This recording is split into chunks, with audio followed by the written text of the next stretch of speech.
What up? This is the Golden Era. We're talking NBA offseason preview. The Orlando Magic, finally NBA champions, as they just took down in a thrilling Game 7 the Phoenix Suns, and the NBA moves quick. So as we look ahead, we've got the NBA draft on deck. We've got a preview coming up, but we're looking ahead to what to expect and what to look for in the NBA offseason. Let's start with the draft, where we know the order. We know that it's going to be Houston picking number 1, and we know that that means DeeDee McDyess is, in all likelihood, unless some incredibly miraculous stroke of luck or chaos happens, he's going to be a Houston Rocket.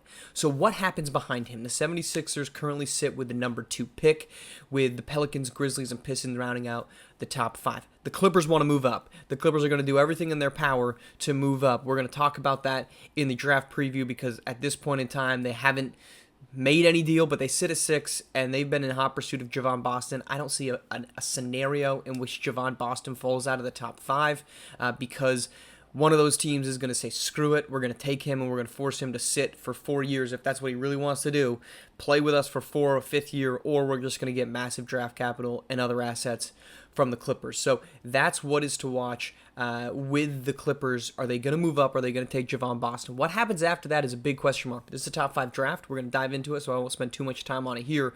But with Marquise Hightower, with Luis Kuzma, and Jermaine Rhodes, it's a top 5 class that could be altering for the teams that sit in that range: Sixers, Pelicans, Grizzlies, and Pistons. But we know DeeDee McDyess is going 1.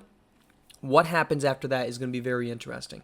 Let's go to free agency, and let's start with the Golden State Warriors, because after all, this is the Golden Era.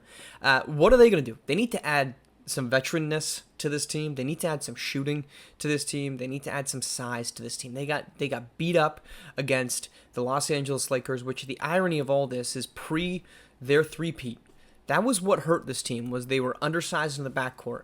Well, they clearly didn't learn their lesson, because they brought in Jalen House and started him at the 2. I think they started him at the 2 primarily because they didn't have really any other option. You know, Jaheim Briggs and Keon Granger were either hurt or just not playing well, which forced them to put Jalen House into the starting lineup. They're going to need to find a way to add size and shooting to this team, particularly in the backcourt. I think they figured out that they like Jermaine Trimble. They figured out their front court rotation, which is probably going to be Russell Kingston, Trimble, Jonathan Kuminga in small ball 5s. I think they still like Aiden Lucas at the 5.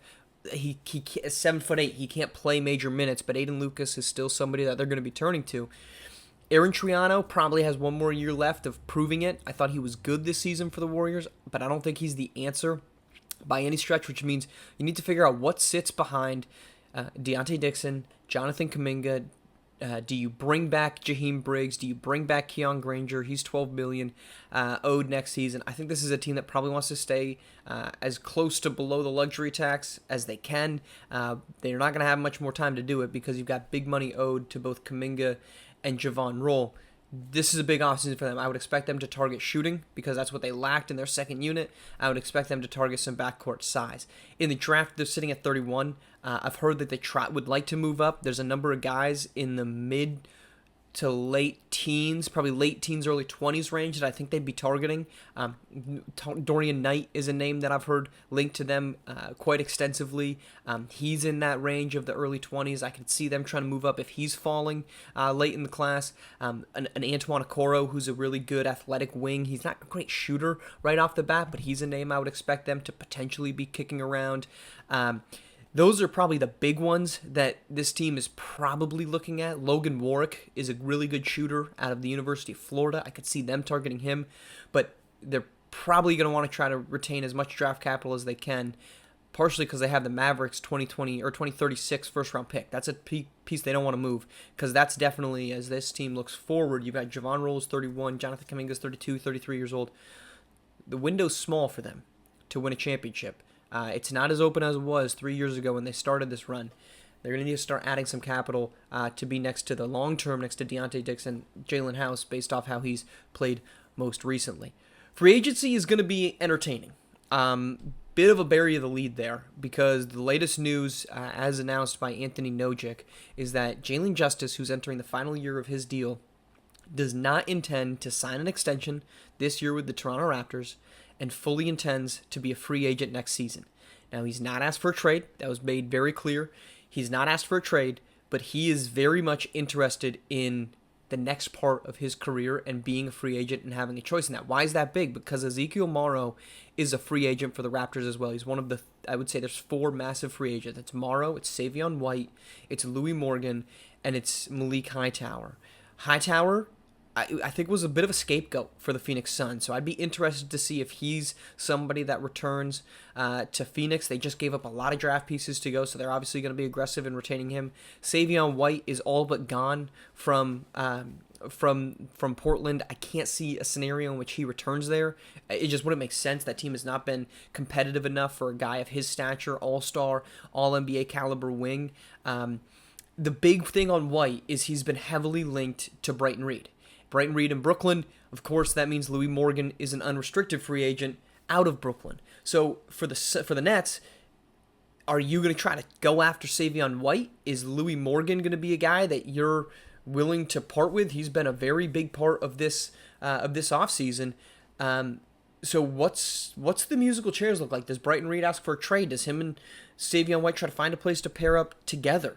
Looming over all of this is the New York Knicks with all of their cap space. I would not expect them to be sitting on the sideline for any of these stars, if not more. So all of that boils down to, as we loop back around to Jalen Justice, if he says he's not going to sign, and he's not going to sign an extension, he's not ruled out that he would not sign there next summer, but he wants to be a free agent. And if you're the Raptors and Ezekiel Morrow's a free agent, I'd be very interested to see if Morrow says, look, writing's on the wall, I'm not signing a long-term deal here, and I'm gone. Do the Raptors say, okay, let's run it back one more year with the 3-time MVP, the reigning MVP, the best player in basketball, and risk losing him for nothing, or deal him now and get something back? I don't think that's going to be an easy conversation, obviously, but the market for Justice is going to be really difficult to gauge, because if he has years left, teams are giving up, or if he says, I will sign with this place, his market is huge, right? Every team in the league would be willing to put that package together and the Godfather offer to get Jalen Justice. He's got 1 year left, and he said, I'm not re-signing anywhere. It doesn't matter where you send me, I am not re-signing. Okay, well then I don't want to give up a lot of assets to bring this guy in. So I think you're getting a guy on a 1-year deal with no clear preferred destination. Teams are not going to be giving up serious assets to bring in what would amount to a 1-year rental, albeit for the best player in basketball. This isn't like Jason Sanders. Last year, Jason Sanders, after Cameron Sullivan left, 3 years left on his deal, you have confidence that you can give up assets and you're going to get a player for the next handful of seasons. Kings did that. They got the assets and they brought him in. They had a good season. Number 2 record, made it to the conference semifinals, sputtered out there. This isn't that. This is a guy that's said, I am going to be on the open market. Operate with that information as you will. The most recent example that we have of this happening was Kareem Robinson in 2030, when the Boston Celtics gave up the number 2 pick in that 2030 draft, which was used to take Dakota Motley, who just made his first All-NBA team. The Knicks' first-round pick in 2031, which ended up at 19, where Chicago took Niko Ramjak. The Jazz's first in 2032, which fell to 22, which was Frederick Duncan, 2032. And then the Clippers' first in 2033, which became number 5, which the Bulls then used to move up to take Kevonte Kennard at number 1, and Damian Pack was available, who had a great rookie season last year, at number 5. So you gave up, for Kareem Robinson, the Celtics, 2 first-round picks, two top 5 picks, and then a pick at 19 and a pick at number 22. That, I think, is going to weigh very heavy on people's minds, because Jalen Justice has said similar things that Kareem Robinson said. I'm not going to resign. I want to go to a team that's winning, and I want to go to a team that I can win right now. There's a lot of teams that could do that. So for Jalen Justice, I think that's going to open up the opportunity for some discounts. I really, really think we're going to see a trade that's not commensurate with the value for Jalen Justice. I do not see a scenario in which a team gives up major assets to bring in Jalen Justice when he has very clearly said, I am not re-signing an extension with anybody. I am going to be a free agent. And if that's the case, there's just no way a team is going to talk themselves into a Godfather offer. There's a lot of teams that make a ton of sense for it, right? There's a lot of teams that make a ton of sense for it, but it's going to be very interesting what that ends up becoming. That's really the big highlights of this offseason is what do the Clippers do in the NBA draft? Golden State is a highlight for us, but I'm very curious what their offseason looks like. Do they try to move up in the draft? And then free agency is just going to be huge with those 4 or 5 guys that could be available on the market, that are available on the market, and what that looks like. The big decision for Toronto with Jalen Justice. That's our offseason. Coming up next, we got a draft preview. Very excited. We've got a special guest, our first ever guest on the Golden Era podcast. That's not named a cat named Nugget. First ever human guest on the show. That's going to be the Athletics' Cam Rossini. You can check out his draft guide. It's going to be linked in the description below. It's on The Athletic. It's over on Operation Sports as well.